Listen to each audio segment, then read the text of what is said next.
60 రోజుల్లో మీతో ఇంగ్లీష్ అద్భుతంగా మాట్లాడిస్తాం. వెంటనే కాల్ చేసి జాయిన్ అవ్వండి. నమస్తే రమగారు. నమస్తే జయ. రమగారు, ఏదైనా కొత్త సిరీస్ స్టార్ట్ చేద్దామా?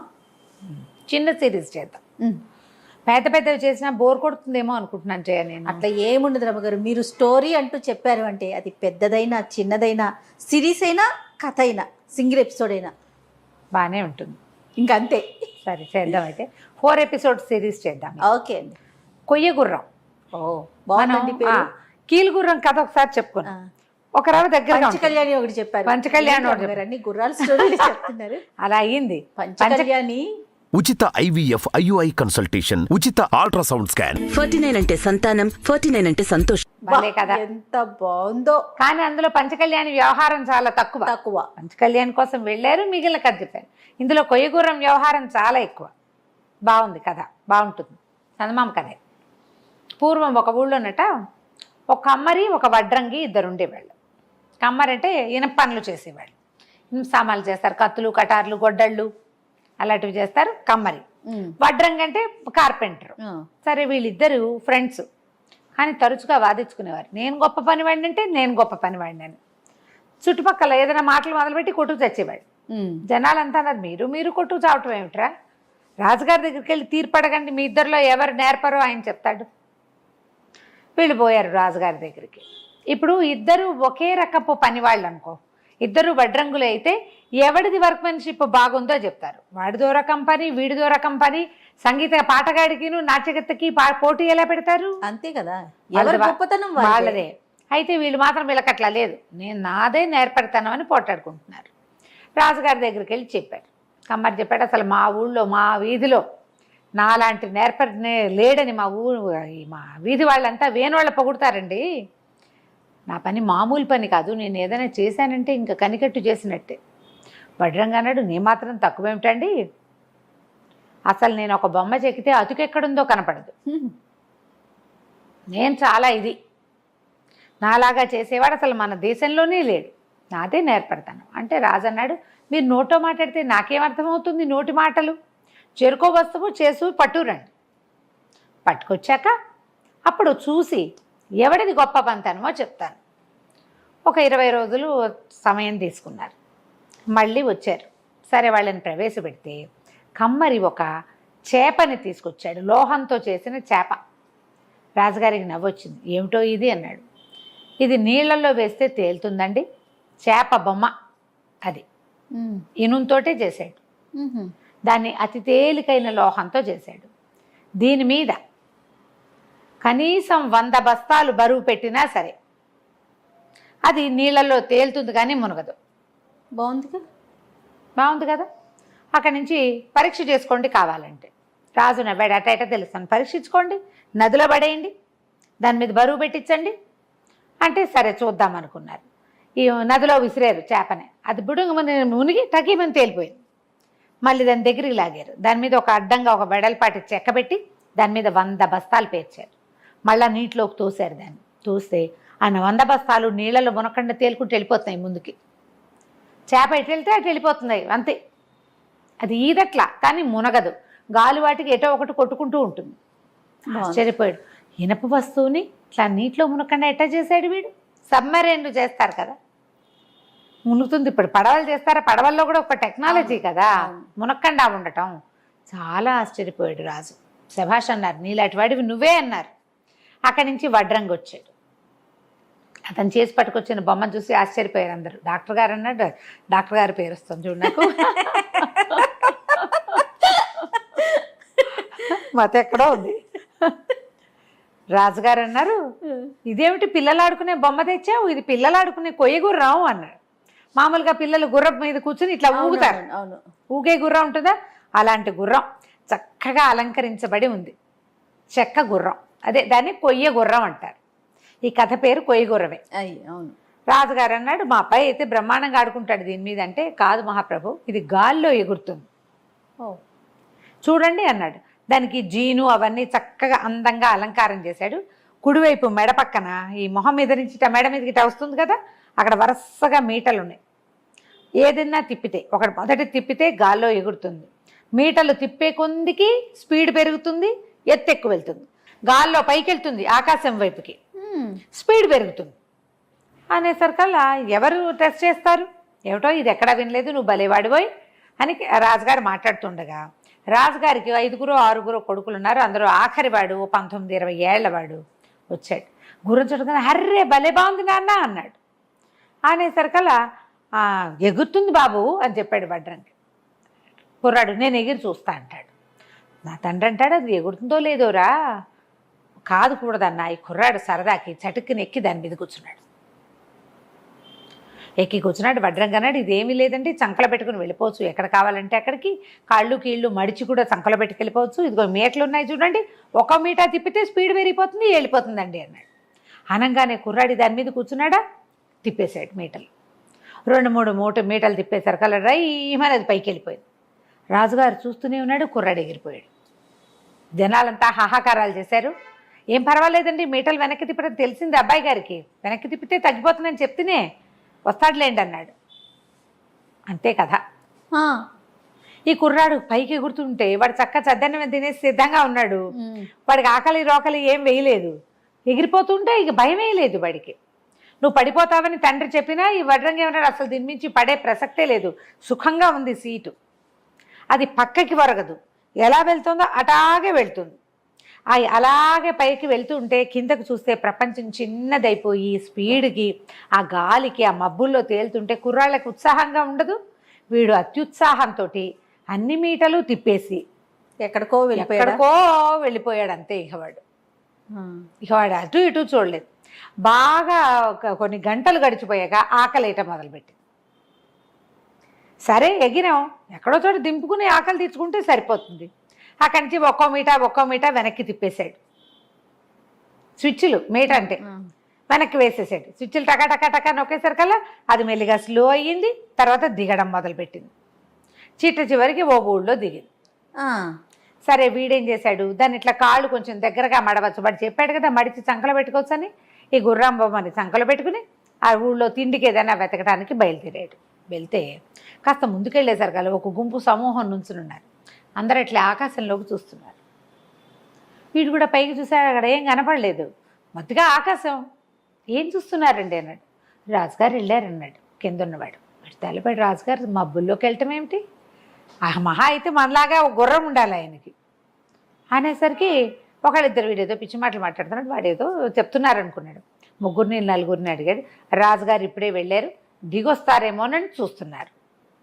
మబ్బుల్లోకి ఎట్టపోతాడయ్యా రాజుగారు అని అడిగితే ఎవడో ఒకడు ఆ పక్కనే ఉన్న ఒక బన్నుల కొట్లోకి వెళ్తూ, నేను కూడా ఏ ఊరు అబ్బాయి, ఏమిటి మంచి బట్టలు అవి బాగా వేసుకున్నవే, ఏవు మీ నాన్న ఏం చేస్తాడు, ఇలా అడుగుతూ రా టీ తాగుతూ కానీ వీడిని వెంబడి పెట్టు తీసుకుపోయాడు.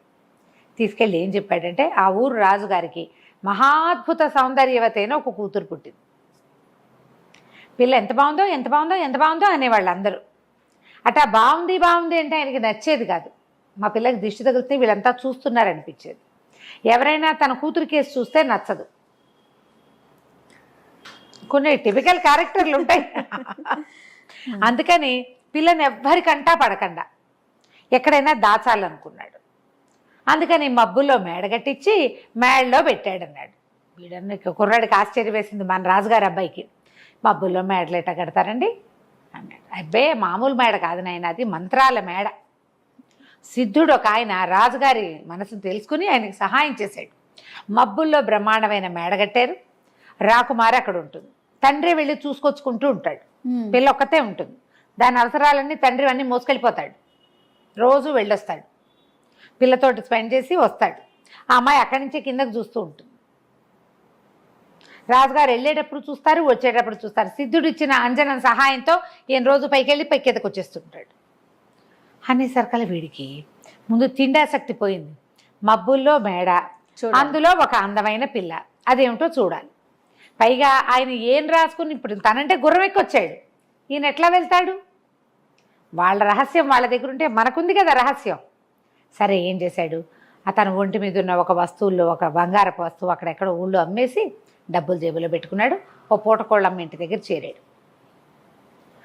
ఏం చేశాడు, చక్క సాయంకాలం సుష్టుగా భోజనం చేసి చీకటి పడి జనం అంతా మాట మణిగిన తర్వాత ఏం చేశాడు, చక్కగా గుర్రం ఎక్కి రయ్యమని పైకి వెళ్ళాడు. పైకి వెళ్ళి ఇక ఈ రాజ్యం చుట్టుపక్కల ఉన్న మబ్బులన్నీ మెల్లిగా చూడడం మొదలుపెట్టాడు. మబ్బుల్లో నిజంగానే సౌధం కనపడింది. దగ్గరికి వెళ్ళేసరికల్లా ఈ మనిషి వస్తున్న సద్దు చూసి రాజకుమారి ఏమనుకుంది, నాన్న చీకటి పడి వస్తున్నాడు అనుకుంది. తలుపు తీసి చూస్తే నాన్న లేడు. అక్కడ ఒక కొయ్య గుర్రం, దాని మీద టీవీగా నుంచున్న ఓ 19-20 ఏళ్ల కుర్రాడు. ఆ పిల్ల ఈ మధ్యకాలంలో మగపిల్లల్ని చూడలేదు, ఇన్నాళ్ళలో అయింది, కింద నుంచి వచ్చేసింది కదా. కొంచెం సిగ్గుపడింది, ఎవరు నువ్వు ఏమిటి అని కనుక్కుంది. లోపలికి రమ్మంది. గుర్రంతో సహా లోపలికి వెళ్ళాడు. ఆ పిల్లకు 16-17 ఏళ్ళు ఉంటాయి, వీడికో 19-20 ఏళ్ళు ఉన్నాయి. ఇద్దరు కబుర్లు చెప్పుకోవటం మొదలుపెట్టారు. దానికి తిండి తిప్పలు అన్నీ ఉన్నాయి కదా పైన, ఏదో ద్రాక్ష రసం పోసి ఇచ్చింది. అక్కడి నుంచి ఆ వీడికి మనసు ఇచ్చేసింది. ఆ రాత్రి అక్కడే ఉండిపోయాడు వాడు. తెల్లవారి రాజుగారు వచ్చే సమయానికి దిగెళ్ళిపోయాడు. ఆ గుర్రం ఎగురుతుంది. పనిమాల ప్రతి వాళ్ళు ఆకాశంలోకి ఏం చూస్తారు, ఏ చెట్ల వైపుకో వెళ్ళిపోతే కనపడ్డు, పెద్దగా చూడలేదు ఎవరు. రాజుగారు కొంచెం వెలుగుండాక వచ్చి 10 గంటలకో 9 గంటలకు వచ్చాడు. ఆయనకి ఇట్లా సౌధం లోపలికి వస్తుంటేనే ఏదో వాసన వచ్చింది, సెంటు వాసన. కుర్రాడు రాకుమారుడు కదా, వీడికి ఏదో చిన్న అత్తర్లవి రాసుకునే అలవాటు ఉంది. ఎవరో వచ్చారు. అక్కడి నుంచి నా మెల్లిగా ఇల్లు సామాన్లు అన్నీ చూస్తే సోఫాల మీద కూర్చున్న గుర్తులు, మంచం మీద 2 మనుషులు పడుకున్నట్టుగా గుర్తు కనపడింది. ఆయన అప్పుడప్పుడు ఒక పని మనిషిని తీసుకొచ్చి శుభ్రం చేయించేవాడు, తనతో పాటు తీసుకొచ్చి. ఎవ్వరూ రాలా, నిన్నెవరు రాలా, మొన్నెవరు రాలా, ఇవాళ నేను వచ్చేసరికి ఎవరో ఒకడు మనిషి వచ్చిన ఇది ఉంది. ఎవరు వచ్చి వెళ్తున్నారో తెలియలేదు. ఆయన కూతురు మొహంలో వింత కాంతి కనపడేదానికి. దానికి మంచి నిన్న సాయంత్రం అంతా ఎవరితోటో సరదాగా స్పెండ్ చేస్తే పిల్లలు ఉత్సాహంగా ఉండరు మర్నాటి పొద్దుటికి. ఈ పిల్ల మొహంలో కనపడిన ఉత్సాహం చూస్తే ఆయనకి ఎవరో మగపిల్లవాడే వచ్చాడని అనుమానం వచ్చేసి ఏదో ముభావంగా మాట్లాడి కిందకు వచ్చేసాడు. వచ్చి తన సైన్యం వీళ్ళందరికీ చెప్పాడు, ఎవరో వచ్చి వెళ్తున్నారు, ఎవరికైనా మాయమంత్రం తెలిసిన వాడు ఎవడో అయ్యి ఉండాలి, ఎట్లా పట్టుకోవాలి. ఆ రోజు నుంచి ప్రయత్నం చేయటం మొదలుపెట్టారు. మనవాడు రోజు చీకటి పడి వెళ్తాడు, తెల్లవారేసరికి వచ్చేస్తాడు. ఆయనకి తెలుస్తోంది రోజు వస్తున్నాడు అని. ఏమీ చేయలేకపోయాడు. దీనికి ఏదైనా ఒక ప్లాన్ ఆలోచించామని మంత్రికి చెప్పాడు. తర్వాత ఏమైందండి? రాజుగారు మంత్రి చెప్పాడు, మన వాళ్ళు యోధులు 4 ఉన్నారు కదా, వీళ్ళు 4ని కాపలా పెట్టి రండి అన్నాడు. ఎక్కడక్కడ పైన కోణం పైన ఆకాశంలో మబ్బుల్లో. సరే, బ్రహ్మాండమైన యోధులు 4 ఉంటే ఆ 4ని తీసుకెళ్లి కాపలా పెడితే రాత్రి అబ్బాయి వెళ్ళాడు వచ్చాడు, వాళ్ళు నిద్రపోయారు. వాళ్ళకి రాత్రి నిద్ర అలవాటు. 12 అయ్యాక వాళ్ళు పడుకున్నారు. అప్పుడెవరు వస్తారని 12 గంటలకు రాకుమారుడు వెళ్ళాడు. పిల్ల తెల్లవారేదాకా అతనితో స్పెండ్ చేసి నాన్న వచ్చేసరికి ఇంకా నిద్ర మంచం మీదే ఉంది. అబ్బాయి తెల్లవారంగానే వెళ్ళిపోయాడు. దాంతో ఈయన కొళ్ళు మండిపోయింది. ఏం చేయాలో తెలియలా. యోధులు నిద్రపోతే పూట ఆ యోధులను తీసుకెళ్ళి రాకుమార్తె దగ్గర పెట్టేటువంటి మళ్ళీ లేనిపోని కొత్త తంట. దాంతో మంత్రి అన్నాడు, ఓ పని చేద్దాము, మెత్తటి రంగు పొడి చేయిద్దాం, అది మొత్తం అంతా చల్లిరండి, ఆ రంగు ఎవడి బట్టలకు అంటుకుంటుందో చూద్దాం, ఊళ్ళో పరీక్ష చేద్దామన్నారు. సరే, ఏం చేశారు, మర్నాడు మళ్ళీ వెళ్ళినప్పుడు ఆయన ఒక పౌడర్ డబ్బా లాంటి దాంట్లో రంగు పోసిచ్చారు. అన్ని చోట్ల ఆ రంగు చల్లేశాడు. సోఫాల దగ్గర అక్కడ ఎక్కడో చోట బట్టలకి రంగు అంటుకునేలాగా వేసేసాడు. రాకుమారుడు ఆ రోజు రాత్రి వెళ్ళాడు. కానీ వాడు అబ్జర్వ్ చేశాడు. అబ్జర్వ్ చేసి గుర్రం ఎక్కాక చూసుకున్నాడు. తెల్లవారుతూ ఉండగా దిగుతున్నాడు. దిగుతూ చేతులకి అక్కడ ఇక్కడంతా రంగంటింది, ఏదో గులాబీ రంగు, ముత్యాలు అవి కుట్టి ఉన్న చక్కటి అంగరఖ వాడిది. వాడేం చేశాడు, ఆ గుర్రం మీదే కూర్చొని దానికి చేతులు పుచ్చుకోవాల్సిన పని లేదుగా, దాని దారిని అది తిరుగుతుంది. వీడేమి దాన్ని చల్చల్ని అనక్కర్లేదు, కళ్ళేలు పుచ్చుకోవాల్సిన భయం లేదు దానికి. కూర్చుంటే చాలు, చొక్కా చక్కగా విప్పేసేసి ఆ అంగరఖాన్ని కిందకి పడేసేసి చొక్కా లేకుండానే పెదరాసు పెద్ద ఇంటికి వెళ్ళి పడుకున్నాడు మాట్లాడకుండా. ఓకే. ఆ పూట ఏమైంది, పొద్దున్నే ఒక పెద్ద ముసలాయన ఒక ఆయన ఆ ఊళ్ళో కొంచెం అడుక్కుంటూ ఉంటాడు. ఆ ముసలాయనకి పైనుంచి పడుతున్న బట్టలు కనపడ్డాయి. ఒక్క రవ్వ చలికాలం ముదురుతోంది. అంత పెద్ద కోటు లాంటిది పైనుంచి కిందకు ఉండేది. షేర్వాణీలో అవి వేసుకుంటారు కదా, అట్లాంటిది. రాకుమారుడి చొక్కా వెచ్చగా ఉంటుంది, డబల్ది అది కోటు. అది తీసి తొడుక్కున్నాడు. ఎంత బాగుందో, ఎంత హాయిగా ఉందో, ఎవరో మహానుభావుడు ఆకాశం నుంచి పడేసాడని వేసేసుకున్నాడు. సరే, ఇక తెల్లవారిన దగ్గర నుంచి సైనికులు వెతకడం మొదలుపెట్టారు. ఈ రంగంటిన బట్టల వాడు ఎక్కడైనా ఉన్నాడా చూస్తున్నారు. చూస్తుంటే ఒక దేవాలయం బయట అడుక్కుంటూ వీడు కనపడ్డాడు. కనపడంగానే వాళ్ళు ఆ రంగు ప్రత్యేకమైన కలరు, బట్టలకు అంటింది. అది చేతుల దగ్గర కూర్చునే చోట అతుక్కోవాలి. కరెక్ట్గా 2 చోట్లలోనూ కనపడుతోంది. పట్టేసుకున్నారు. పట్టుకొని ఈడ్చుకుపోయారు. ఒక దళవాయి ఉన్నాడు, వాడు అవురవరా రాజకుమార్ దగ్గరికి వెళ్తావరా బాడుకోవా అని ఏవో 4-5 తిట్లు తిట్టి అక్కడి నుంచి రాజుగారి దగ్గర తీసుకుపోయారు. వాడు చెప్తూనే ఉన్నాడు, పైనుంచి పడ్డాయండి, నేను వేసుకున్నానండి అంటే ఇక వినిపించుకోవాలి. రాజుగారు చీచి వాడి మొహాన్ని నేను చూడండి ఊరేసేయండి అన్నాడు. ఓరి, నా కూతురు దగ్గరికి రోజు వెళ్ళొచ్చా వాడి మొహం నేను ఎందుకు చూడాలి? అసలు అవునో కాదో నిర్ధారించుకోవాలి కదా. ఆ బట్టలు ఇంకోడెవరు ఎలా వెళ్తాడు? ఆ మబ్బుల్లో వేసిన రంగు, మబ్బుల్లో ఉన్న సౌధంలో వేసిన రంగు భూమి మీద తిరిగే మామూలు వాడికి ఎలా వస్తుందో చెప్పు. ఓకే, అట్లా ఆలోచించారు. అక్కడి నుంచి ఊరేసేసారని చెప్పుకుంటున్నారు ఊరంతా. ఊరేయటానికి సాయంకాలమో ఎప్పుడో వెళ్ళాలి. అయితే ఏమైంది, ఊరంతా రాజకుమారి దగ్గరికి ఎవరో కుర్రాడు వస్తున్నాడని, రాజుగారు చాలా ఉగ్రంగా ఉన్నాడని చెప్పేసుకుంటున్నారు. ఆ ఎవరైతే రాకుమార్తె దగ్గరికి తిరుగుతున్నాడో కుర్రాడు, ఒక మగవాడు, వాడు పట్టుపడ్డాడని తెలిసిపోయింది బయటికి. జనం అంతా చేరారు.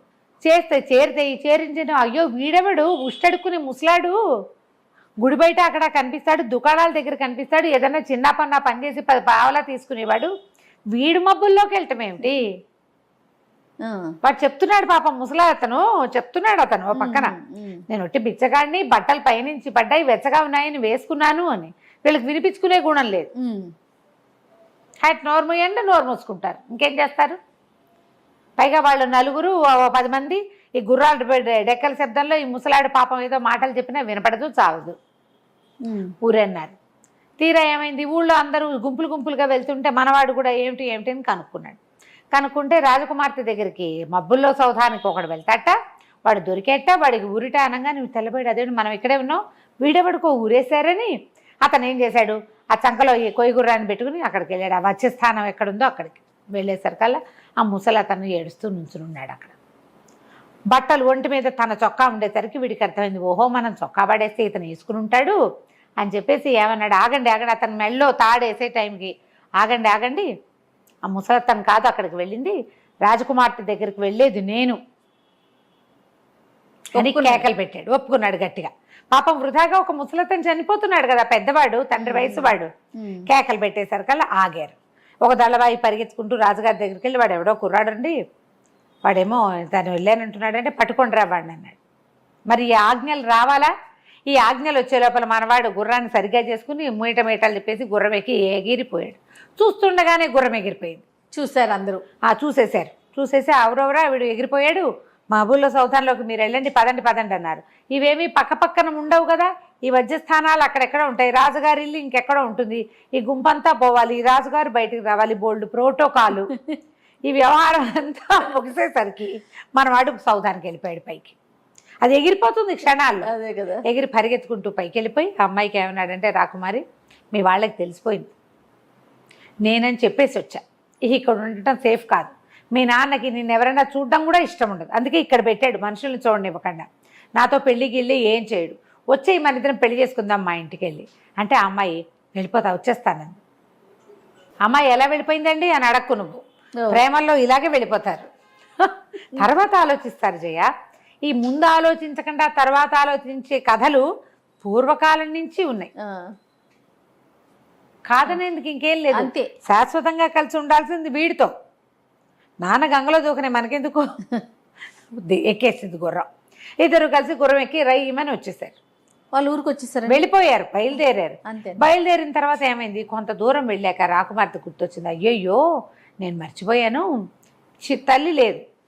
మా అమ్మ నా చిన్నప్పుడు ఎప్పుడు చెప్పేది, 2 పెద్ద ఆభరణాలు చేయించింది అత్తవారికి, నేను ఇవ్వాల్సిన కానుకలు అవి, నా వివాహం తర్వాత మా అత్తగారి కోటి మామగారి కోటి ఆ ఆభరణాలు ఇవ్వాలని చెప్పింది, నా మబ్బుల సౌధంలో ఉండిపోయినాయి, అవి తీసుకొస్తానంది. అంటే కుర్రాడన్నాడు, రాజకుమారి అబ్బాయి మనకేం తక్కువమ్మా, నగలకి గిగలకి అక్కడ ఏం తక్కువ లేదు, నీకు ఏ ఆభరణం కావాలంటే ఆభరణం నేను చేయిస్తాగా అనేసరికి ఈ పిల్ల ఏడ్చింది. అయ్యో మా అమ్మ సెంటిమెంటు, ఆవిడ ఎంతో ఫీల్ అయింది, అయినా నేను అత్తారింటికి వెళ్తూ ఒట్టి చేతులతో వెళ్ళటమేంటి, రాజుగారి కూతుర్ని, రాజుగారికి ఒక కంఠాభరణం, రాణిగారికి ఒక నడు ఆభరణం ఇవ్వాలి, అవి నేను మనం వెళ్ళి తీసుకొద్దాం పదవా. సరే అబ్బాయి ఏమన్నాడు, నేను ఇక్కడే ఉంటాను, నువ్వు వెళ్ళరా, ఇదిగో గుర్రం. ఓరే, తను వెళ్ళకూడదు, వెళ్ళకుండా ఏమన్నాడు, నాకు ఎలాగో ఆకలిస్తుంది, ఇక్కడ ఏమైనా పళ్ళు కాయలు ఉన్నాయేమో చూస్తాయి. ఎంత 5 నిమిషాల్లో వెళ్ళి 5 నిమిషాల్లో వచ్చేస్తాం. ఓకే. ఈ లోపల నీళ్లు పళ్ళు అవి వెతుకుతాయి ఇక్కడ. నువ్వు వెళ్ళిరా అన్నాడు. అనేసరికల్లా అమ్మడు చక్కగా మీట్లు అన్నీ తిప్పుకుని స్పీడ్ పెంచుకుని వెళ్ళింది. తెలుసు దానికి దాన్ని ఎట్లా వాడాలో రాకుమార్తెకి తెలుసు పాపం. రోజు చూస్తోంది కదా. చక్కగా రయ్యమని మబ్బుల సౌధంలోకి వెళ్ళింది. కింద ఏం జరిగింది? కుర్రాడు మబ్బుల సౌధంలోకి వెళ్ళాడు. మీరు వెళ్ళండి అని చెప్పారు కదా రాజుగారికి. ఈయన కూడా వెళ్ళాడు. ఈయన వెళ్ళేసరికల్లా ఈయన వెళ్ళి ఇల్లంతా వెతికి పిల్ల లేదని మాయమైపోయిందని ఆయన అర్థం చేసుకునేసరికి తలుపు తీసుకుని లోపలికి వచ్చింది గుర్రంతో సహా. రాగానే కూతుర్ని పట్టేసుకున్నాడు ఆయన. ఎవరెవరా నువ్వు ఇట్లాంటి పని చేస్తావా, పద ఇంటికి వెళ్ళిపోదామని ఆ అమ్మాయి చేతులు పుచ్చుకుని ఈడ్చుకుని తీసుకుపోయాడు కిందకి. గుర్రం అక్కడే ఉండిపోయింది. అయ్యో. ఇంకా మబ్బుల్లో సౌధం ఎందుకు, ఈ సౌధాన్ని దించేయండి అంటే ఆ సిద్ధుడు ఇచ్చిన అంజనం ఏదో విద్యేసి సౌధాన్ని కిందకి దించేశారు. గుర్రము ఆ సౌధంతో పాటే వీళ్ళ దగ్గరే ఉండిపోయింది. అమ్మాయిని కిందకి లాక్కొచ్చేసరికి ఇన్ని రోజుల నుంచి ఆయనకి ఆ పిల్ల 12వ ఏట నుంచి పెళ్లి సంబంధాలు వస్తున్నాయి. 17వ ఏడు వచ్చింది. ఎప్పుడు పెళ్లి గురించి ఆలోచించలే. అయితే ఈయనకి కొద్దిగా దూరంలో ఉన్న ఒక సామ్రాజ్యానికి రాజకుమారుడు ఈ పిల్ల సౌందర్యవతి అని విని తమ ఊరు నుంచి ఒక రాయసగాడిని పంపించి దీన్ని మన ఉద్యానవనంలో అక్కడ తిరిగేటప్పుడు చూసి బొమ్మ గీయించుకున్నాడు. ఒక్కొక్కరికి ఒక్కో తెలివితేట. ఆ బొమ్మతో ప్రేమలో పడి ఆ పిల్లని పెళ్లి చేసుకుంటానని వీళ్ళకి కబురు చేశాడు. రాజుగారు ఒప్పుకోలే. ఆయనకి తన కూతుర్ని ఎవరైనా చూశారంటే ఓర్చుకోలేడు ఆయన. పిల్లని ఇవ్వనన్నాడు. కానీ ఇప్పుడు ఏమనిపించింది, ఇప్పుడు పెళ్లి చేసేయాలి, లేకపోతే వాడు ఎవడో మళ్ళీ వచ్చాడంటే అప్పుడేం చేస్తాం, కొంప మునిగిపోతుంది. అందుకని ఏం చేశాడు, ఈ మంత్రి సామంతులు తర్వాత ఈ సైన్యాధిపతులు దళవాయిలు అందరి సలహాతోటి మనకేం తక్కువ అండి, వాళ్ళ అబ్బాయికి ఇచ్చేద్దాం, వాళ్ళు అడిగారు కదా, రాజకుమారిని కొన్నాళ్ళు మన దగ్గర ఉంచుకుని మన రాజ్యం రేపొద్దున వాళ్ళకే ఇస్తాం, కొన్నాళ్ళు ఇక్కడ ఉంచుకుంటాం, కొన్నాళ్ళు అక్కడికి వెళ్తుంది, వద్దనుకుంటే అసలు అబ్బాయిని ఇక్కడే ఉంచుకుందాం అని చెప్పి ఒప్పించారు. వెంటనే ఆ రాజ్యానికి ఉత్తరం రాశారు. ఉత్తరం రాసి మా పిల్లకి పెళ్లి చేద్దాం అనుకుంటాం, మీకు ఏమైనా అభ్యంతరాలు ఉన్నాయా, మీకు ఆసక్తి ఉందా, మీ ఉద్దేశం ఏమిటి అని. అక్కడి నుంచి ఉత్తరం వచ్చింది, రెడీగా ఉన్నాం, మీరు ఎప్పుడు రమ్మంటే అప్పుడు వస్తామని. బాగుంది. వీళ్ళు కొయ్య గుర్రాలు అవి లేవు వాళ్ళ దగ్గర, వాళ్ళు మామూలు రోడ్ల మీద రావాలి రథాలు వేసుకుని. సరే ఈ యువరాణిని కదలనివ్వాలి. ఈ యువరాణికి ఆ అబ్బాయి ఎక్కడున్నాడో తెలియదు. ఎట్లా తెలుస్తుంది, ఆకాశ మార్గంలో తోటలో దిగారు వాళ్ళు. ఏ తోటో ఏంటో ఏమీ తెలియదు. ఆ కుర్రాన్ని గుర్తుపట్టగలిగేవాడు ఎవ్వడూ లేడు. ఈ అమ్మాయికి దారి తెన్ను తెలీదు. ఏడుచుకుంటూ కూర్చున్నది, ఏం చేయాలో తెలియక. ఆభరణాల పిచ్చితోటి వెనక్కి వచ్చాను, అబ్బాయి ఏమో అక్కడ ఉండిపోయాడు. అక్కడ ఉన్నవాడు ఎప్పటికీ రాకుమార్తె రాల. అయితే ఇక వాడికి ఏమైంది, చీకటి పడిపోయింది, రాత్రి తెల్లవారిపోయింది, కళ్ళు కూరుకుపోతున్నాయి, ఆకలి వేసేస్తుంది. నడవగా నడవటం మొదలుపెట్టాడు పక్కకి. నడిస్తే ఏమైంది, అది తోట కాదు, ఏదో ఒక బంజరు బయలు, ఏవో చెట్లు. కొన్ని చెట్లకి భలే పళ్ళున్నాయి, కొన్ని ఎర్రటివి, కొన్ని ఆకుపచ్చటివి. ఏమనుకున్నాడు, ఆకుపచ్చకాయలు పచ్చివి, ఎర్రకాయలు పండువి అనుకున్నాడు. ఎర్రపళ్ళు కోసు తిన్నాడు, తీయగా ఉన్నాయో. తినగా వాడికి నిద్ర వచ్చేసింది. పడుకుని నిద్రపోయాడు. రాకుమారుణ్ణి వదిలిపెట్టి రాజకుమార్తె వెళ్ళిపోయింది. ఈ పిల్లాడు అక్కడక్కడ నడిచి ఏవో ఎర్రపళ్ళు కనపడితే కోసు తిన్నాడు. పొద్దున్నే లేచాడు, మెలకు వచ్చింది. మేము నిద్రపోయాడు కదా, లేచి చూసుకుంటే వాడికి తెలిసింది, ఏదో మొహం దొరికిపెడితే ఇట్లా అన్నాడు, గడ్డం మొలిచినట్టు కనపడింది. తెలిసింది చేతికి. వాడు ఇంకా 19-20 ఏళ్ళ వాడి, అంత గుబురు గడ్డం వచ్చే అవకాశం లేదు వాడికి. ఓహో, ఇదే ఉన్నా నాకు గడ్డం వచ్చేసింది, పైగా నిన్న రాత్రి లేదు, తెల్లవారేసరికి ఎటా వచ్చింది, అది గుబురుగా. అర్థం కాలేదు. మొహం తడివి చూసుకుంటుంటే తెలుస్తుంది. అక్కడేమి నీళ్లు నిప్పులు లేవు, అదేదో ఎడారి బంజరు బయలు, చుట్టూతో అంతా ఇసుక, ఒక దిబ్బలా ఉంది. ఆ దిబ్బ మీద ఉన్నాడు తను. పళ్ళ చెట్లు మాత్రం ఏవో కనపడుతున్నాయి. అందులోంచే కదా కొన్ని పళ్ళు కోసుకున్నాడు. కొన్ని ఎర్రపళ్ళు, కొన్ని ఆకుపచ్చ పళ్ళు ఉన్నాయి. ఆకలిస్తోంది, దాహం వేస్తోంది. కుర్రాడు ఏం చేశాడు, అటు ఇటు చూస్తే ఎవ్వరూ లేరు, పిట్ట పొరుగు లేదు, మనిషి ఉన్నట్టు లేదు. ఆలోచించి పళ్ళు తిందామని చేతులు చాపాడు. కానీ నిన్న రాత్రి గడ్డం లేదు, ఎర్రపళ్ళు తిన్నాం, పొద్దుటికి గడ్డం వచ్చింది. ఎర్రపళ్ళ వల్ల వచ్చిందేమో అని అనుమానపడి ఏం చేశాడు, ఈసారి నవనవలాడుతూ ఘుమఘుమలాడుతున్న ఆకుపచ్చటి పళ్ళు, అందులో పండుగ తెలుస్తున్నాయి, మంచి వాసన వస్తున్నాయి, అన్ని పళ్ళు కోసు తినేశాడు. కళ్ళు మూతలు పడిపోతున్నాయి అవి తినేసరికి. నిద్రపోయాడు. సాయంత్రం లేచాడు. లేచి కళ్ళు నిలువుకుంటూ లేచి 2 అడుగులు నిలబడి 2 అడుగులు వేయిపోయి ఒళ్ళు తూలిపోయి ఓ చెట్టుకేసి గుద్దుకున్నాడు. ఏమిటి ఇంత తల బరువు అయిపోయింది అని తల తడుముకున్నాడు. తల చాలా బరువుగా ఉంది. వాడికి తెలిసింది తన నెత్తి మీద కొమ్ములు వచ్చేస్తాయి.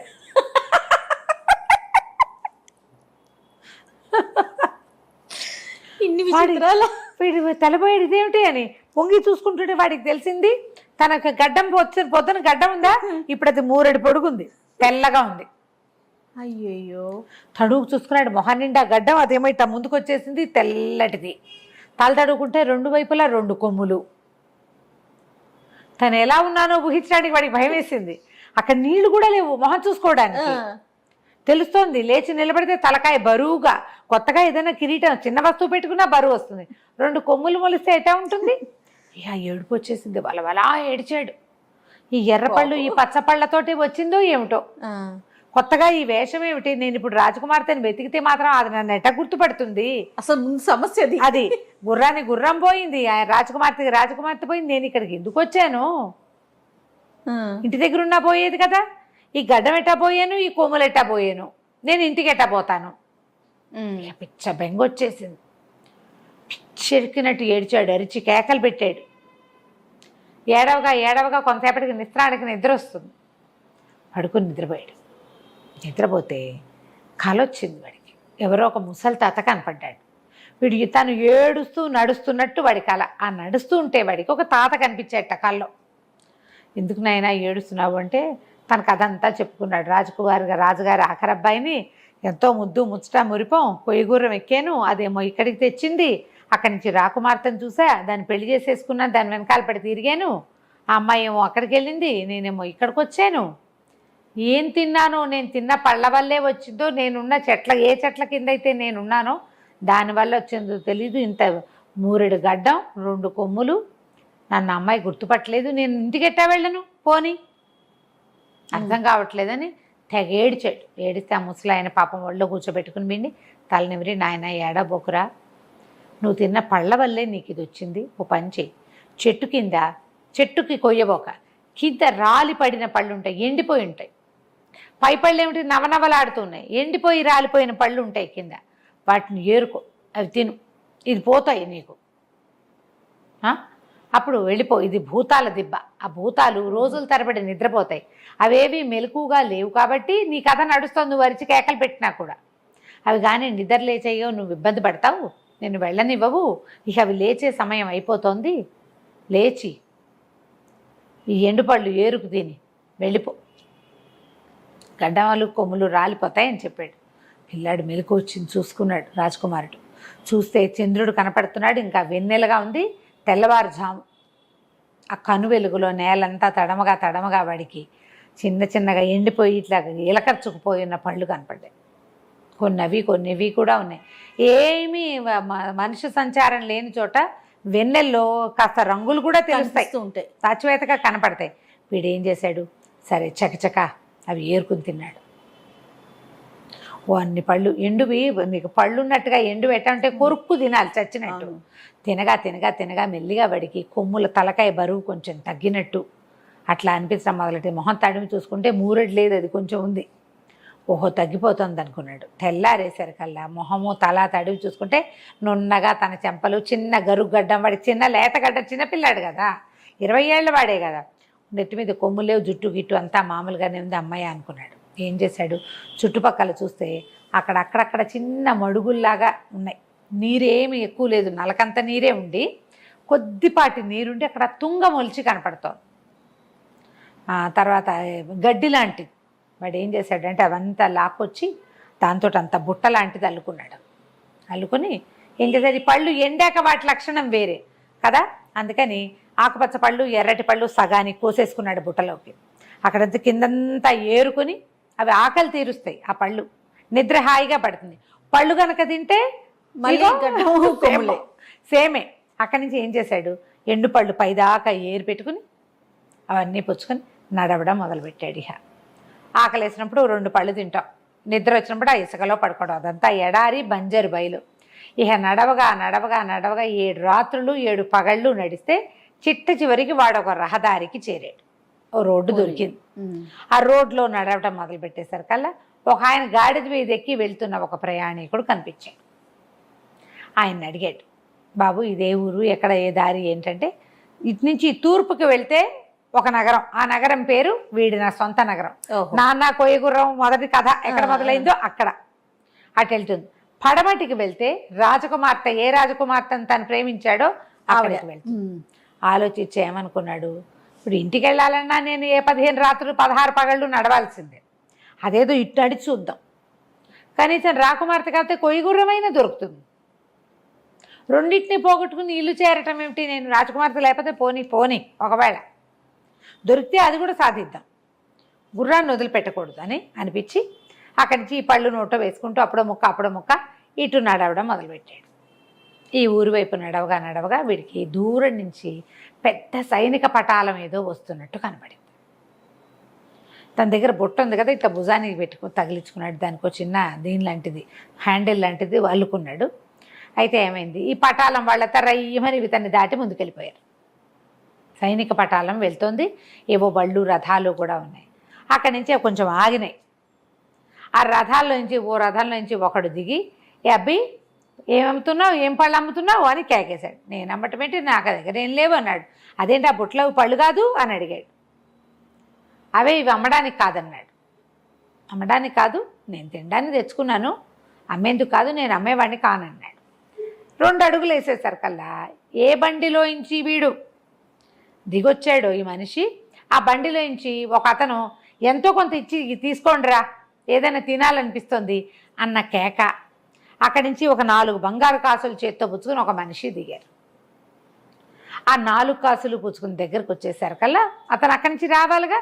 ఈ కుర్రాడితోటి మొదట వచ్చిన వాడు ఎవరు, ఏమిటి, ఏ ఊరు అని కనుక్కుని, మా రాజకుమారుడు ఈ దేశపు రాజకుమార్తెను వివాహం చేసుకోవడానికి వస్తున్నాడు, వాళ్ళ నాన్నగారు ఉత్తరం రాశారు, ఎప్పటి నుంచో ప్రేమిస్తున్నాడు, వివాహం చేసుకోవడానికి మేము తరలివెళ్తున్నాం, ఆహార పదార్థాల్లో పొరపాటున పళ్ళ బుట్టలు మర్చిపోయాం, అబ్బాయికి అన్నం తిన్నాక పళ్ళు తింటాం అలవాటు, బుట్టలు ఎవరైనా కనపడితే ఈత పళ్ళు ఖర్జూర పళ్ళు కనపడతాయి ఎడారుల్లో, అందుకని పళ్ళ బుట్ట కోసం చూస్తున్నాం, రాకుమారుడు కదా పళ్ళు లేవని తిట్టిపోస్తున్నాడు అనేసరికి వీడికి అనిపించింది, అమ్మా నేను ప్రేమించిన అమ్మాయిని పెళ్లి చేసుకోవడానికి వస్తున్నాడు, వీడి సంగతి చూడాలని ఏం చేశాడు, 4 ఎర్ర పళ్ళు 4 ఆకుపచ్చ పళ్ళు ఇచ్చేసాడు. పచ్చివి నిగనిగలాడేవి పళ్ళు, ఎండ్లు కాదు, ఎండువి కాదనమాట.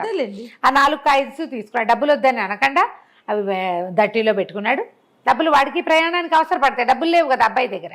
తన దారిని తను నడవటం మొదలుపెట్టాడు. అక్కడి నుంచి ఈ పటాలం వాళ్ళు రాజకుమారుడు, అప్పప్ప ఏం పళ్ళు రా భలేగా ఉన్నాయని. ఇప్పుడు రాజకుమారుడి కోసం 4 అవి 4 ఇవి కొంటే మిగిలిన వాళ్ళు ఎందుకు నోట్లో వేసుకుంటారు, నోరు గట్టిగా మూసుకుని అబ్బాయికి ఇస్తారు కదా, మన బొట్టి వాళ్ళు అనుకో పంచుకుని తింటాం, రాకుమారుడి దగ్గర పంచుకునే అవకాశం వీళ్ళకి ఏముంది. తినేశాడు. తినేసి పండ్లో పడుకుని నిద్రపోయాడు. మనవాడు మెల్లిగా నడుస్తున్నాడు, వాళ్ళ బళ్ళు వెళ్ళిపోయింది. సరే రాకుమారుడు నిద్రలేచాడు. నిద్రలేచిన తర్వాత పెద్ద పెద్ద కేకలు పెట్టాడు.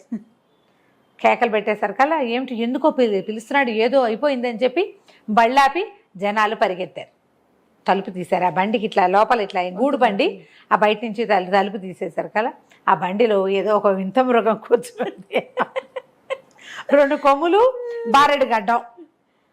మన రాకుమారుడేమో 19-20 ఏళ్ళ వాడు, వాడు ఒక 25-30 ఏళ్ళ వాడు. వాడికి అసలు గడ్డమే లేదు కాబట్టి మనవాడికి కొంచెం స్లోగా పెరిగింది. వాడు ఆల్రెడీ మీసగడ్డాలు మొలిచిన వాడు, పెద్దవాడు కదా. వాడు కొంచెం నవనవలాడే గడ్డం ఉంది, అది కాస్త మిలమిలలాడే గడ్డంకి ఇంత బారెడు పెరిగిపోయింది.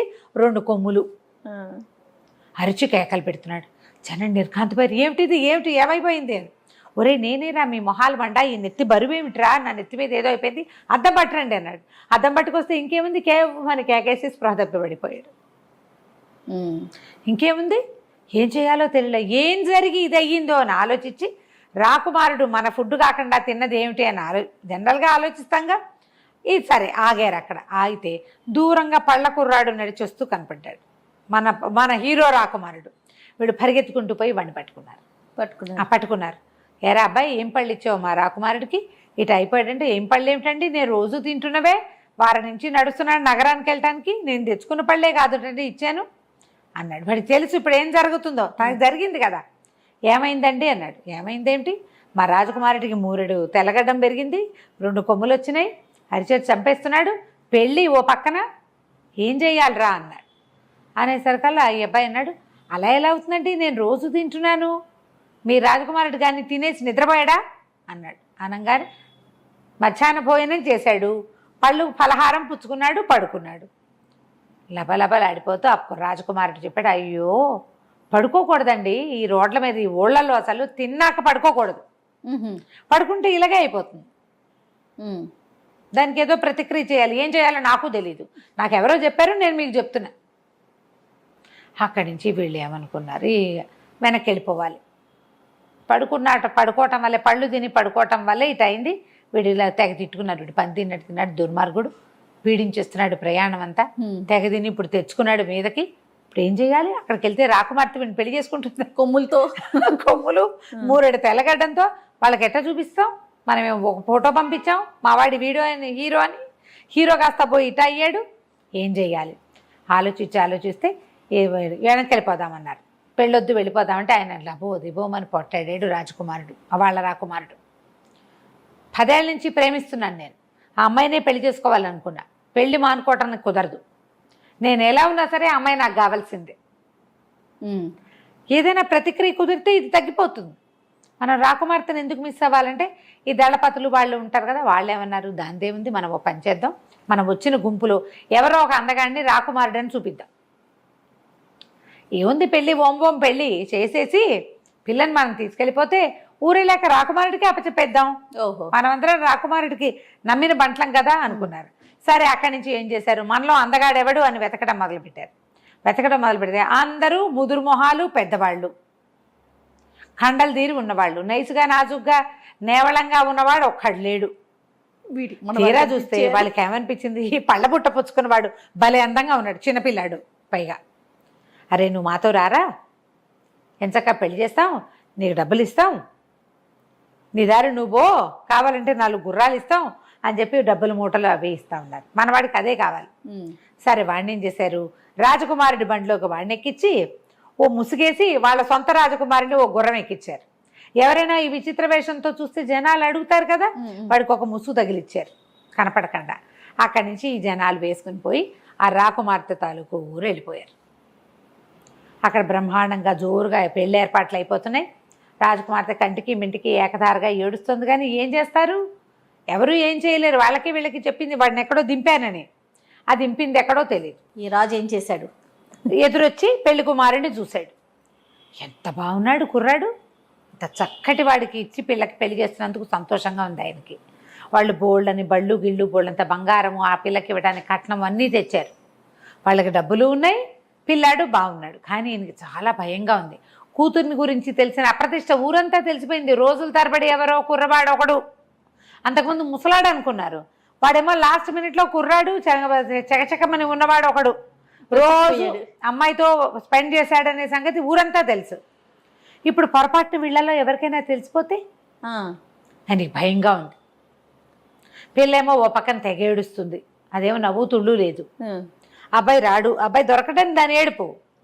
ఇప్పుడు అప్రతిష్ట తెలిసిపోతే మనకి పరువు పోదు, ఏం చేయాలో తెలియటాలి. అయితే మంత్రి గారు ఏమన్నాడంటే, అంత కంగారు ఎందుకండి, వాళ్ళు ఉన్న 5 days ఉంటారు, మొత్తం పెళ్లి ఏర్పాట్లు 5 రోజులు, విందుల్లో ముంచి తేల్చేద్దాం వాళ్ళని, బ్యాచ్లుగా విందులు చేయించేద్దాం. మొత్తం బిజీగానే ఉంటారు వాళ్ళు, ఖాళీగా ఉండి చుట్టుపక్కల ఊరంతా తిరిగి. వీళ్ళు ఏం చేస్తారు, ఒక ఊరు వచ్చామనుకో, మనం పెళ్లిళ్ళలో స్పెండ్ చేసినా మనం మధ్యాహ్నం కలిసి అక్కడెక్కడికైనా వెళ్ళి ఆ ఊరు ఈ ఊరు చూసి వస్తాం. ఊర్లో మంచి ప్లేసులు అవును అందరూ చేస్తారు. వీళ్ళకి పొద్దున మధ్యాహ్నం సాయంత్రం రాత్రి పార్టీలు ఉంటే ఎక్కడికి వెళ్తారు, తాగేసి పడుకుంటారు సగం మంది. వాళ్ళలో పెద్దగా ఆడాళ్ళు లేరు, అందరూ మగవాళ్లే ఉన్నారు. ఆడవాళ్ళు ఉంటే ఆసమా ఓసమా కబుర్లు వస్తాయి, మగవాళ్లే వచ్చారు కదా, వాళ్ళ పద్ధతో ఏమో అది. కాబట్టి ఏమనుకున్నారు, వీళ్ళకంతా విందు వినోదాల్లో తేలుద్దామని విపరీతంగా విందులు చేశారు.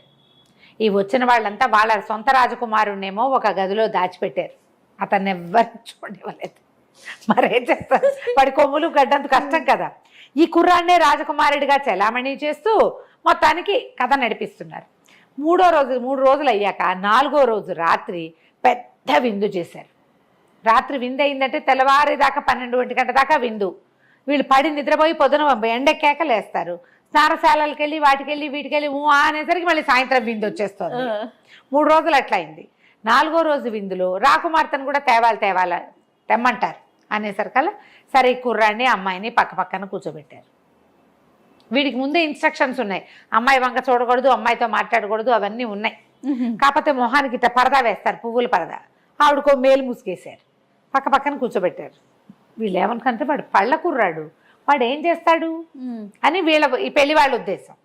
అయితే అమ్మాయి ఏడుస్తుందా, పరదా చాటున మేలు ముసుగు చాటున ఏడుస్తుంది, ఉండి అంటోంది అనమాట. ఏడుపు తెలుస్తుంది. ఈ అబ్బాయి ఏం చేశాడు, ఇదిగో నేను వచ్చాను చూడని సరికల్లా ఆశ్చర్యపోయింది, ఏంటి ఇది తెలిసిన గొంతు వినపడుతోందని. అతను పరదా తీసి తన పువ్వుల పరదా తీసి చూపించాడు మొహం. అమ్మాయి ఆశ్చర్యపోయింది, ఎలా వచ్చావు నువ్వు అని. ఎలాగోలాగా వచ్చాను, నువ్వేం కంగారు పడకు, రాకుమారుడు నిన్ను పెళ్లి చేసుకోడు, మనకే పెళ్ళి అవుతుంది, నువ్వు బెంగ పెట్టుకోవద్దు, నువ్వు ఒక్క పంచి రేపు పెళ్ళైపోతుంది. 5వ రోజు రాత్రి సాయంత్రం పంపేస్తారు, అమ్మాయిని విదాయి చేస్తారు. అప్పగింతలు పెట్టేటప్పుడు నా కొయ్య గుర్రం కావాలని అడుగు మీ నాన్నని. ఆయన ఏమన్నా సరే గుర్రాన్ని మాత్రం వదిలిపెట్టద్దు, ఆ గుర్రం తీసుకో, నువ్వు ఏడవబాక, మన ఇద్దరికీ పెళ్ళవుతోంది, మన ఇద్దరం మా ఇంటికి వెళ్ళిపోతామని చెప్పాడు. చెప్పేసరికల్లా సరే పిల్ల కొంచెం కులాసాగా ఉంది. మర్నాడు బాగుంది. ఇది 4వ రాత్రి విందైందా, 5వ రోజు మధ్యాహ్నం పెళ్ళయింది.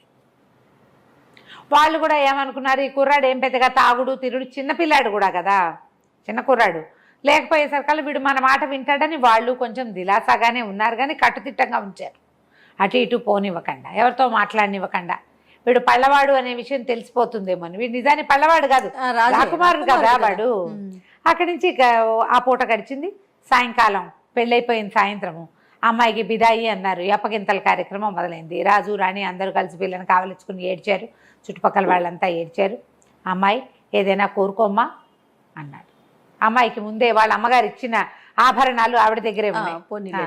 ఇంకా ఎవరో రాణులు వాళ్ళు ఉంటారుగా జనానాలో, వాళ్ళంతా కావలించుకుని ఏడిస్తే ఓ కోరిక కోరుకోమన్నారు. ఓ కోరిక కోరుకోమంటే ఓ నగో నాణ్యం ఊరికి శాస్త్రాన్ని కోరుకుంటారు.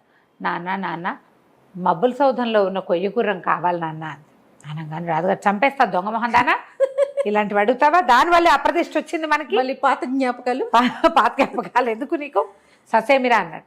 అబ్బాయి కొంచెం ఫీడ్బ్యాక్ బాగా, అంటే ఏమనాలంటే దాన్ని ఫీడ్బ్యాక్ అనకూడదు, బాగా ఏమైనా ఫీడ్ చేశాడు, అడగాల్సిందే ఎట్లాగైనా సరే అని బాగా రెడీ చేశాడు. పిల్ల భయపడలేదు, కాదు నాన్న నా జీవితం ఎలాగో ముగిసిపోయింది, నువ్వేదో గీత ఒకటి గీసి పెట్టావు, నా బతుకు అందులోనే ఉంది, కనీసం ఆ గుర్రాన్ని చూసుకొని సంతోషిస్తాను నేను, ఓకే కాబట్టి నాకు ఆ గుర్రం కావాల్సిందే అంది. ఎంతసేపటికి ఆ అమ్మాయి సాటిస్ఫై అవ్వదు, రాజుగారు కాదంటాడు. అక్కడి నుంచి ఏమైంది, రాకుమారుడు ఏంటండి అని అడిగాడు. అడిగితే ఏముందండి ఈ పిచ్చిది, ఏదో పాత గుర్రం కావాలంటోంది అంటే, ఆ పెద్దవాళ్ళు ఉన్నారు కదా పెళ్లి పెద్దలు, దాందేముందండి, రాకుమార్తెను కాదంటాం ఎందుకు, ఇప్పుడు ఈ పిల్లని రేపొద్దున ఇంటికి తీసుకెళ్ళాక అక్కడ ఈ అందమైన కుర్రాడిని పక్క తెప్పించి ఈ కొమ్ములు గడ్డము ఉన్నవాడిని ప్రజెంట్ చేస్తే అది లబోదిబోమని ఏడుస్తుంది ఆ పిల్ల. అప్పుడు ఆ గుర్రం ఉంటే కనీసం దానికి చిన్నప్పటి వస్తువు ఏదో తెచ్చు, గుర్రం బొమ్మ అంటే ఏమిటది, ఊగై గుర్రం, చల్చల్ గుర్రం అని భావించి వాళ్ళు ఇవ్వండి భలేవారు, పిల్ల అడుగుతుంటే కాదంటమేమిటి, రాకుమార్తె బెంగ పెట్టుకోదు మీ మీద, ఇచ్చేయండి అన్నారు. వాళ్ళకి తెలీదు. అక్కడి నుంచి ఈయనేం చేశాడు, వాళ్ళు ఎవర్రా అక్కడ కొయ్య గుర్రం అక్కడ పడి ఉందిగా దాన్ని పట్టుకురండి అన్నాడు. ఆ కొయ్య గుర్రం పట్టుకొస్తే ఈ పిల్ల తన మేనాలోనే పెట్టించుకుంది. ఆ మేనాలో రాకుమారుడు రాకుమార్తె ఇద్దరిని ఎక్కించారు ఊళ్ళో.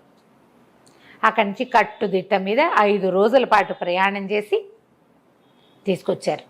ఎక్కడా వాడు ఆ గుర్రాన్ని ఓపెన్ చేసి కూర్చునేందుకు అవకాశం లభించల. ఊరు దగ్గరకు వచ్చేస్తే అప్పుడు అమ్మాయికి ఇంకొక ఐడియా చెప్పాడు. అమ్మాయి మనం వెళ్ళిపోవాలంటే ఒక ఐడియా వేద్దామని అక్కడి నుంచి అమ్మాయి పల్లకి దిగింది. పెళ్లి కూతురు దిగి ఆ దళవా ఈ పెద్ద ఆయన ఉన్నాడు కదా, ఆయన్ని పిలిచి ఊరు ప్రవేశం చేసినాం కదా, అత్తవారింటికి వెళ్ళేటప్పుడు మాకు ఒక పద్ధతి ఉంది, 7 పళ్ళెరాల నిండా దినారాలు తెప్పించండి, నేను విరజిమ్ముతా వాటిని, అందరూ ఏరుకుంటారు, అట్లా నేను ధనశాంతి చేసి నగర ప్రవేశం చేయాలి, ఇది మా పద్ధతి. సుల్తాన్ కదా రాజుగారు వాళ్ళంతా డబ్బు గిబ్బు ఇచ్చి పంపించాడు. చాలా డబ్బులు ఇచ్చారు, పైగా నగ నాణ్యం ఏమిటో చాలా తెచ్చుకుంది అమ్మాయి, అవన్నీ మేనాలో ఉన్నాయి అని చెప్పి వీళ్ళేమనుకున్నారు, సరే బాగానే ఉంది కదా అని ఏం చేశారు, 7 పళ్ళేళ్ళ నిండా డబ్బులు తెప్పించారు ఇవి నవర్సులు. ఈ లోపల మన రాజకుమారుడు కూడా దిగి పల్లకిలించి దిగేశాడు. ఎలాగూ దింపేశారు. నగర ప్రవేశం చేస్తుంటే వీడెందుకు, ఇంకా వీడు అక్కర్లేదు కదా, వీడికో మూట ఇచ్చారు. రాజకుమార్తె హడావిడిలో ఉంటుంది. మా సొంత రాజకుమారుడితో మేము నగర ప్రవేశం చేస్తాం, అబ్బాయి నువ్వు వెళ్ళిపోరా అన్నాడు. వాడు తన మూటతో పాటు రాకుమార్తె ఒక చిన్న మూట తెచ్చుకుంది, తన వస్తువులు, వాళ్ళ అమ్మ ఇచ్చిన ఆభరణాలు 2 మూటలు పుచ్చుకుని కొయ్య సంకలో పెట్టుకుని దిగేశాడు. దిగేసి ఓ పక్కన ఉంచినాడు, గుర్రాన్ని రెడీగా పెట్టుకుని 2 మూటలు పుచ్చుకుని ఉంచున్నాడు. ఈ రాజకుమార్తె ఏం చేసింది, గుప్పెళ్ళతోటి ఇట్లా దోశలతో తీసి వెదజల్లేసింది. వెదజల్లంగానే ఇప్పుడు ఎవరు ఏరుకోవాలి? నగర ప్రవేశం అంటే ఇంకా ఊళ్ళోకి వెళ్ళాల, ఇక్కడ ఉన్న వాళ్ళు ఎవరు, ఉన్న సైనికులే ఏరుకోవాలి. ఈ అమ్మాయికి కాపలాగా ఉన్న వాళ్ళంతా కత్తులు కటార్లు శూలాలు పక్కకు పెట్టి, డబ్బులు కదా, శిరస్థానాలు తీసి పక్కకు పెట్టేసి ఒక్క ఉదుటిన నేల మీద పడి దోశలతోటి ఏరుకోవడానికి తొందరపడ్డారు. ఆ అమ్మాయి మొత్తం విరజిమ్మేసి వచ్చి కొయ్య గుర్రం పక్కన నుంచింది. మన హీరో ఎక్కాడు, ఆ అమ్మాయి వెనకాల కూర్చోగానే మీటలు తిప్పేశాడు, టక టక టక టక స్విచ్లు వేసాడని. వెయ్యేటి రైమని గుర్రం ఎగిరిపోయింది పైకి. దానికి అలవాటు, దాని పని అది చేసేసింది. ఆ పైకి ఎగిరిపోయేసరికల్లా 1 నిమిషంలో వీళ్ళు చూసుకున్నారు రాజకుమార్తె ఏది లేదు. పైకి చూసేసరికి ఏదో గుయ్యి మోత వినపడింది, గాలిని కోస్తున్న శబ్దం. తీరా చూస్తే పైన ఏదో కనపడుతుంది, బట్టలు కనపడుతున్నాయి. వాళ్ళిద్దరు దగదగలాడే బట్టలు ఉన్నాయి కదా, ఆ 2 బట్టలు ఎగురుతూ కనపడుతున్నాయి. పైకి వెళ్ళిపోయారు. ఇంకేముంది, లబో దిబోమన్నారు. వీళ్ళ రాకుమారుడు అలాగే ఉండిపోయాడు పాపం. అయితే ఇందులో ఒకటి ఉంది కిటుకు. ఆ మేనాలో వాడు పళ్ళ బుట్ట వదిలిపెట్టాడు. ఆ ఎండిపోయిన పళ్ళు చూసేసరికల్లా వాళ్ళకు ఒక ఆలోచన వచ్చి ఆ పళ్ళు తినిపించి రాకుమారిని మెల్లిగా మామూలుగా చేసుకున్నారు. సంతోషం. ఆ పళ్ళు అలాగే ఉన్నాయి ఆ మేనాలో. వీళ్ళు ముట్టుకోవాలి, ఊరెళ్ళాక తెలిసిందనమాట వాళ్ళకి. ఆ పళ్ళు చూసి వీడు ఎలాగో వదిలిపెట్టాడని వాళ్ళు సర్దుకున్నారు. ఈ లోపల ఏమైంది, వీళ్ళిద్దరూ ఎగిరిపోయారు కదా. వాడు ఆకాశ మార్గంలో చూసుకుంటూ మెల్లిమెల్లిగా మీటల కిందకి పైకి నొక్కుతూ తన రాజ్యం తూర్పు వైపుకుంది. ఆ మాత్రం తెలివింది వాడికి. తన రాజ్యానికి వెళ్ళిపోయాడు. వారాలు గడిచిపోయినాయి. ఎన్ని రోజులు అయిపోయినాయి. ఆ మొదటి రోజు రాత్రి తిరిగి రాకపోయేసరికి, అలా రాకుమారుడు రాకపోయేసరికి వడ్రంగిని జైల్లో పెట్టించారు. వాడు ఏదో చేసేసాడు, పిల్లాడు అన్యాయం అయిపోయాడని ఇంటిల్లిపాది ఏడుస్తున్నారు రాజుగారి కుటుంబం అంతా. ఎప్పుడైతే ఈ రాకుమారుడి అందగత్తైన పిల్లతోటి గుర్రంతో సహా దిగాడో మొత్తం కథ అంతా చెప్పాడు. ఇట్లా ఇట్లా చేసాము, ఇది జరిగిందని.